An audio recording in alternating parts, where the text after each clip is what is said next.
Bon les amis, une thématique qui revient souvent en ce moment et je crois que c'était important que je fasse une vidéo là-dessus, c'est sur vers où va le monde. Voilà, c'est un petit peu compliqué parce qu'on entend beaucoup parler d'effondrement, de la fin du monde, de plein de choses et moi je suis beaucoup dans ce milieu-là où j'ai tous les chiffres en fait. Vous voyez, des ressources naturelles qui disparaissent, des sols qui sont morts, voilà, et c'est assez angoissant par moment, et en même temps, il ne faut pas fermer les yeux dessus parce que c'est la réalité. Notamment, vous l'avez certainement vu passer avec ce qui se passe en Amazonie, mais c'est vrai aussi dans le bassin du Congo, sur le continent africain, en Russie, il y a des feux de forêt partout, donc il y a quelque chose qui est en train de brûler, il y a quelque chose qui est en train de se consumer. Et je me suis beaucoup interrogé sur vers quoi on va en fait, quel est ce monde qu'on construit, qu'on veut construire, et comment est-ce qu'on peut toujours garder un petit peu d'énergie positive pour dire, ok, peut-être ce qui se passe, ça permet de déconstruire l'ancien pour accueillir quelque chose qui va venir, qui va peut-être pas être facile, qui va peut-être un petit peu un vrai challenge pour l'humanité et pour beaucoup d'espèces sur Terre. On est vraiment dans une période où j'ai l'impression que les gens, ils en ont de plus en plus ras-le-bol d'être enfermés dans les cases, qu'on leur dise comment vivre leur vie, qu'il y ait certaines personnes qui ont une vérité mais qui est complètement débile. Je prends l'exemple de Bolsonaro, de Trump, où à un moment donné, il y a des personnes qui ont leur vérité sur le monde et qu'on on les questionne pas assez, qu'on les remette pas en question, voire qu'on les laisse être au pouvoir.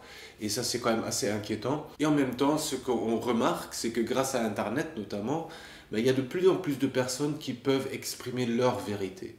Donc, par exemple, il y a un événement qui se passe de manifestation, il y a pas une personne qui va communiquer dessus, c'est pas uniquement les journaux qui vont partager la vérité en disant c'est ça qui s'est passé, mais aujourd'hui avec les caméras, avec les téléphones qu'on a, chacun va montrer son point de vue et finalement ce qu'on est en train de prendre conscience, c'est que la vérité elle n'existe pas.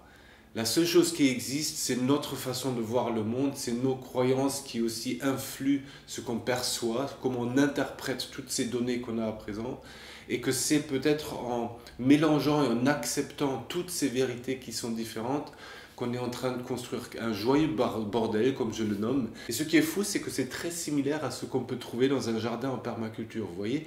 Donc avant, qu'est-ce qu'il y avait? Avant, il y avait des rangées de blé avec une personne qui décidait qu'est-ce qui doit pousser et comment ça doit pousser. C'était vrai dans un jardin, dans l'agriculture, mais c'est limite aussi vrai dans l'éducation où il y a le prof, voire l'éducation nationale, qui décidait qu'est-ce qu'il fallait apprendre, comment il fallait l'apprendre. Et en plus, pour être bon, pour être reconnu, il fallait répondre à tel critère. On le voit aussi en entreprise, où clairement, tout ce qu'on fait, c'est que dès qu'on recrute quelqu'un, on le recrute d'après une fiche de poste. Donc c'est moins ce qui est la personne et quel est son potentiel, c'est plus comment est-ce que cette personne peut rentrer dans le cadre que nous, on lui impose. Et la permaculture, à l'inverse, vous allez dans un jardin en permaculture, c'est un joyeux bordel. Ça veut dire il y a plein de choses qui poussent. Vous pouvez par moments avoir le sentiment de rien maîtriser. Et c'est justement en acceptant ce sentiment et en acceptant que si vous allez dans le jardin pour cuisiner quelque chose, vous allez revenir avec quelque chose de complètement différent que si votre voisin ou si quelqu'un d'autre va dans le jardin. Parce que vous avez un regard différent sur ce qui se passe dans ce jardin. Vous avez un regard différent sur qu'est-ce que vous avez envie de manger, quelles sont les fleurs ou quels sont les légumes qu'il faudrait prendre pour manger le soir pendant le dîner par exemple. Et chacun va mettre un petit peu sa créativité là-dedans. En fonction de ce que vous voyez, vous pouvez voir de la beauté dans une fleur, d'autres verront la beauté dans un arbre. Et c'est très différent et tout le monde a raison en fait. Et c'est en partageant ces vérités qu'on prend conscience de la complexité et la beauté du monde. Et que par moment, moi, je ne vois pas la beauté, mais quelqu'un d'autre la voit, et c'est en la partageant qu'on peut avancer. Et je crois vraiment qu'on est en train d'intégrer ça au niveau sociétal, que chacun a sa responsabilité du monde qu'il a envie de créer, avec ses comportements, avec ses actions, et aussi sa responsabilité peut-être de partager, s'il a envie, sa vérité, et de dire que si quelqu'un impose quelque chose et on n'est pas d'accord, d'oser dire non, je ne suis pas d'accord, moi je vois autre chose dans le monde, je ne vois pas juste de la haine et de la destruction, je vois aussi de la beauté, je vois ça. Et souvent les gens qui voient de la beauté sont ceux qui osent peut-être moins se l'exprimer parce que c'est beaucoup plus simple de râler, de dire oh, il y a quelque chose de grave qui se passe. Clairement, moi j'ai envie de vous dire par rapport à ce monde qui est en train de bouger profondément, osez exprimer votre vérité, la partager. N'ayez pas peur d'être en désaccord avec les autres parce que c'est ça qu'on a besoin de vivre, que chacun puisse pleinement être en accord avec ce que lui il perçoit. Laissez-vous aussi influencer par le reste, mais sans perdre justement ce qui est juste pour vous. Ayons le courage de ne pas rentrer dans le piège de la simplicité qui est de dire il faut qu'on trouve une vérité. Parce que là, ça devient une religion, ça devient une doctrine. Et on a vu que dans le passé, ça n'a pas forcément uniquement apporté du bien.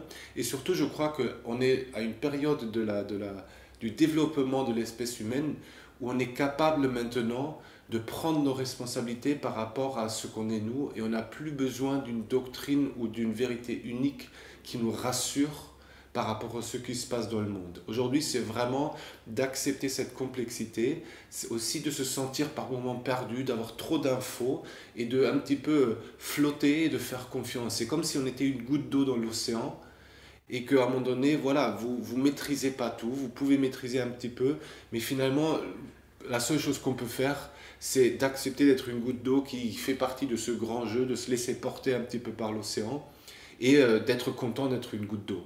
Donc ça, c'est vraiment juste important, je crois, c'est d'apprendre un petit peu mieux à se connaître peut-être et de l'exprimer tout simplement et d'être fier de ça, d'être fier de qui on est et de ne pas avoir peur d'être peut-être différent parce que, voilà, à la fois, vous êtes juste une goutte d'eau, mais vous êtes une goutte d'eau qui a une particularité, qui apporte quelque chose à ce grand mélange-là qu'est la vie, et c'est quand même assez incroyable. Et donc pour terminer, je crois que c'est ça qu'on est en train de construire, c'est un joyeux bordel où les maisons sont peut-être plus toutes carrées, peut-être qu'elles sont un peu tordues parce que quelqu'un aime ça, qu'on n'a pas juste 3 chaînes de télévision qui disent comment il faut qu'on pense et quelle est la vérité, mais on en a plein, on a des infos sur Internet, des trucs contradictoires, donc il faut qu'on réfléchisse, il faut qu'on aille dans le détail, il faut qu'on cherche l'info, il faut qu'on fasse notre propre jugement. Et le risque, encore une fois, d'après moi, et ça on est en train de le voir, c'est que ça fait tellement peur qu'on essaie de s'accrocher à une vérité que quelqu'un nous impose, qui nous rassure, qui nous réconforte dans cette zone de confort. Et là, par contre, je crois qu'on va perdre beaucoup de ce que la nature nous apporte.